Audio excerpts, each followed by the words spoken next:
Batman Returns. The story is a masked vigilante has to save Gotham from two new foes. Worth watching? Yeah. Like, comment, subscribe for more. One good thing?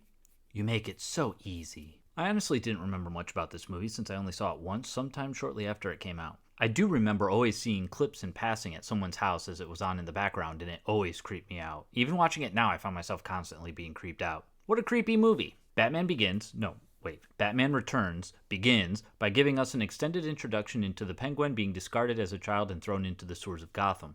There he raises an army of penguins and circus-themed henchmen to do his bidding, biding his time until he's able to come to the surface, a la orchestrating a kidnapping ruse where he saves the mayor's infant child and becomes the new hero of Gotham. While all this is happening, Selina Kyle is doing her best to be more than just an average secretary. When Selina finds out her employer, the ultra-creepy Max Schreck, is scheming to build a power plant not to create power, but steal it and store it, Selina makes the mistake of confronting him alone. He tosses her out of a high-story window, and after dying, she is brought back to our world by a bunch of street cats and given 8 more lives to live. Among all this setting up of our antagonists, we don't really get much Bruce or Batman stuff, so when a certain scene starts with a camera innocently idling down a well-lit Gotham street and a woman being pulled into a dark alley only for a shadow to rise, I was happy to assume Batman! Finally, we get to see the Dark Knight protect his city and wait, that's not Batman.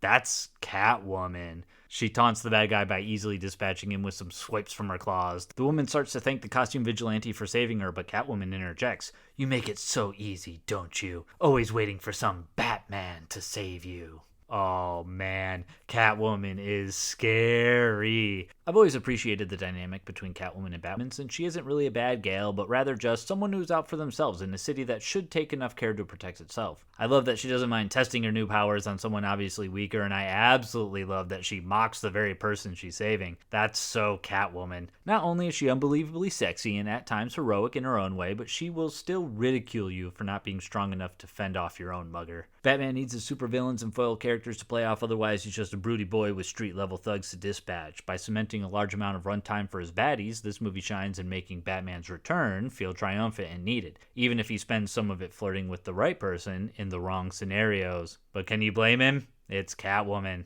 She's feisty and finicky on both sides of her persona, naughty and nice, just like a real kitty. 4 stars.